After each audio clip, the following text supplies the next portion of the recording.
You may not have the issue of whether to invite the Obamas, but still, let's look to the royal wedding for some guest list dos and don'ts.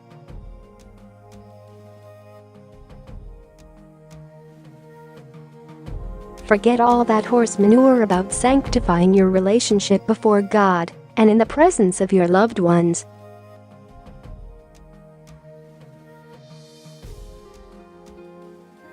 The real practical value of the institution of marriage is that it's a stress test. If your relationship can survive planning the wedding, you'll probably make it to the finish line.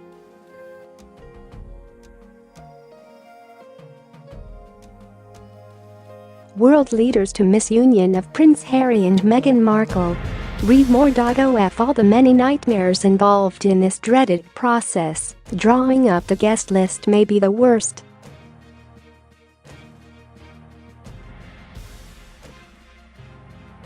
Do it in public, like Harry and Meghan, and there's not just cousin Mavis's private butter to worry about, but the rubbing in of the fact that Barack Obama, Donald Trump and Theresa May are invited.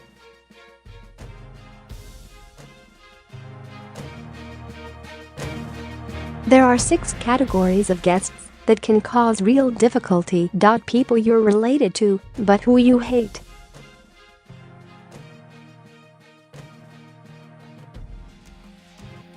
You're supposed to invite these ones.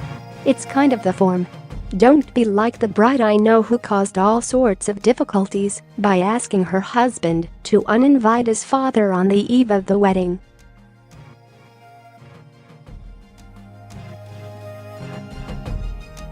And if you have a big family, you have to be very careful about picking and choosing cousins. Branches of families tend to come as a package.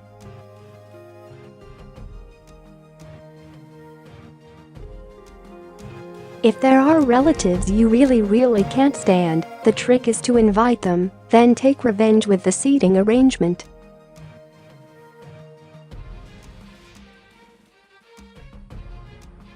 People you like, but you can't afford to invite. This is less likely to apply, obviously, when one of you is a prince and the other a Hollywood star.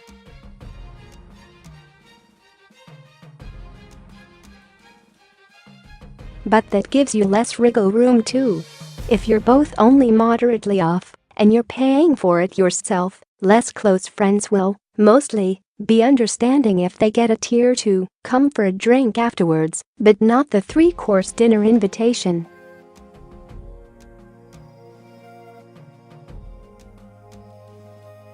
That's harder to do if that friend is a world leader.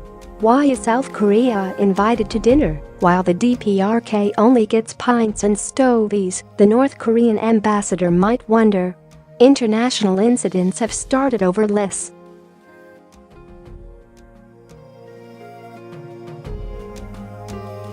People one of you likes, but the other hates. The number 1 cause of all premarital woes, and the subject of intense horse trading.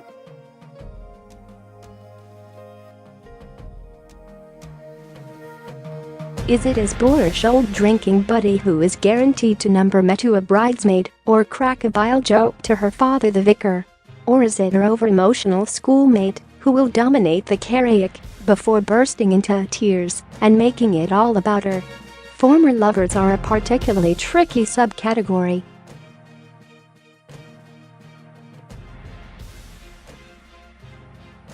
But she's not just my ex, we're like, really close friends now.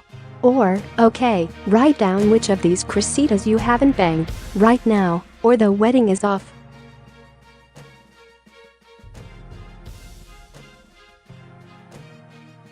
People you both like, but who hate each other and are likely to create a scene. It isn't just exes of the bride and groom who can cause trouble.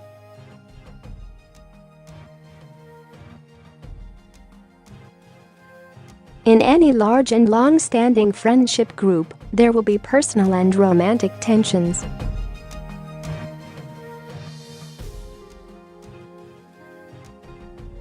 What do you do when your big group of pals from your early 20s contains, say, Mark Zuckerberg and the Winklevoss twins? Or Brad and Jennifer? Or Iran and Israel?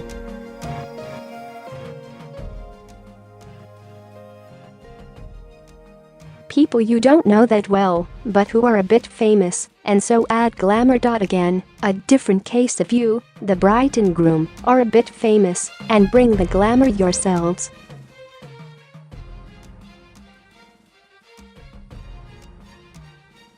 But even if the general idea is to gather together only people who are special to bride and groom, there can be a distinct temptation to use a wedding to shape the friendship group you wish you had, rather than reflect the one you do.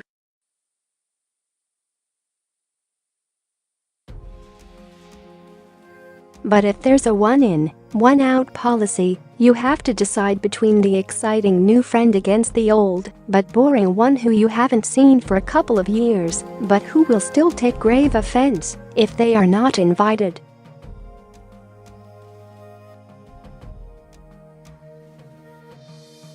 The next head of the Commonwealth must not be a royal from Brexit Britain. Nalini Mohabir.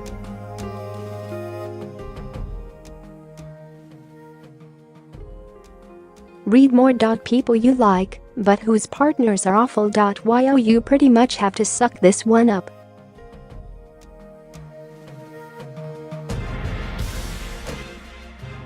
Unless you're going to have a blanket no husbands and wives rule, you risk a metaphorical, or, in a royal wedding, a literal, Third World War scenario if you explain to someone, however delicately, that you don't have capacity for plus ones.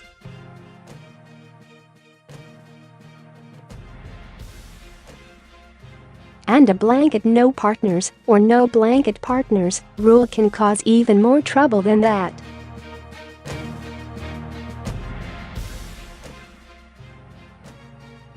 Let's not even start on whether their children are invited. Remember, 5 dear friends can quickly turn into 20 or more unwelcome guests.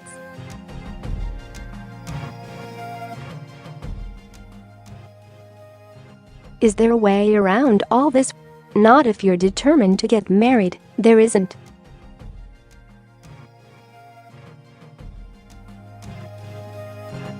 The best you can hope for is the goodwill of those friends who, having been through it themselves, know that you can't always get it right.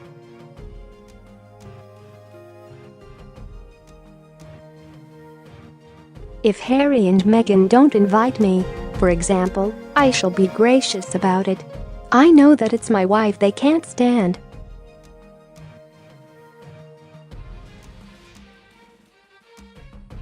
Sam Leith is an author, journalist and literary editor of The Spectator. Since you're here,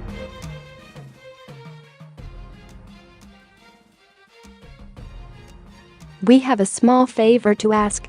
More people are reading The Guardian than ever, but advertising revenues across the media are falling fast.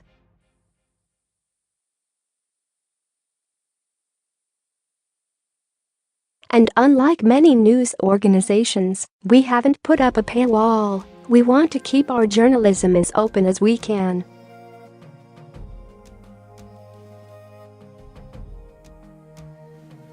So you can see why we need to ask for your help. The Guardian's independent investigative journalism takes a lot of time, money and hard work to produce.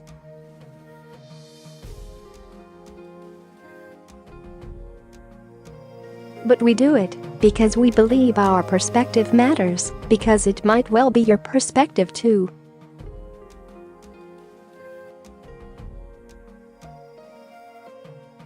I appreciate there not being a paywall. It is more democratic for the media to be available for all and not a commodity to be purchased by a few.